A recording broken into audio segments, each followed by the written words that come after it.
छत्तीसगढ़ मनरेगा कर्मचारी महासंघ के बैनर तले बलौदाबाजार जिले के दशहरा मैदान में 22 डिग्री तापमान होने के बावजूद रोजगार सहायक अपनी 2 सूत्री मांगों को लेकर 7 दिनों से धरना प्रदर्शन कर रहे हैं। धरना प्रदर्शन के दौरान रोजगार सहायकों ने मुख्यमंत्री के नाम सामूहिक रूप से पत्र लिखा, साथ ही हवन यज्ञ पूजा पाठ भी किया, लेकिन फिर भी सरकार की ओर से कोई आश्वासन नहीं मिला। इससे नाराज प्रदर्शनकारियों ने रैली निकालकर तहसीलदार को ज्ञापन सौंपा। रोजगार सहायकों ने कहा कि आगे उनका आंदोलन और भी उग्र होगा। 12 तारीख से प्रदेश स्तरीय आंदोलन की शुरुआत होगी और जब तक उनकी 2 सूत्री मांग पूरी नहीं होगी तब तक आंदोलन जारी रहेगा।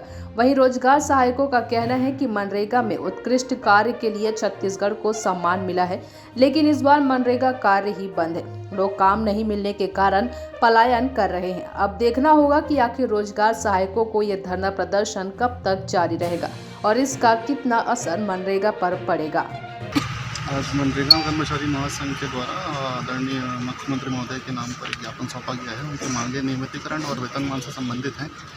इसे उचित माध्यम के माध्यम से शासन के पास पहुँचाया जाता है। हमने एक दिवसीय रैली और धरना प्रदर्शन किया था और मुख्यमंत्री के नाम कलेक्टर साहब को हम लोगों ने ज्ञापन सौंपा था, है ना। उसके बाद समय बीतने के बावजूद भी शासन हमारी मांगों की ओर ध्यान नहीं दे रही है।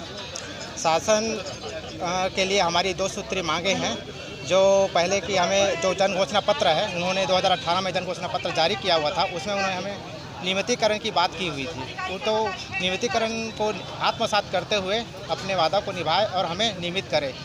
दूसरा मांग ये है कि रोजगार सहायक संघ जो है उनका रोजगार सहायक संघ का ग्रेड पे निर्धारण करते हुए नियमितीकरण करने से पूर्व उनका 1966 सिविल सेवा अधिनियम के तहत पंचायत नियमावली के तहत हमें नियमितीकरण करें। आपने पत्र लिखा, हवन किए, मुंडन भी करवाया सरकार को सद्बुद्धि दिलाने के लिए, फिर भी आपकी मांगों को लेकर सरकार कोई रुख नहीं अपना रही है। आगे क्या करेंगे अगर ऐसा नहीं होगा?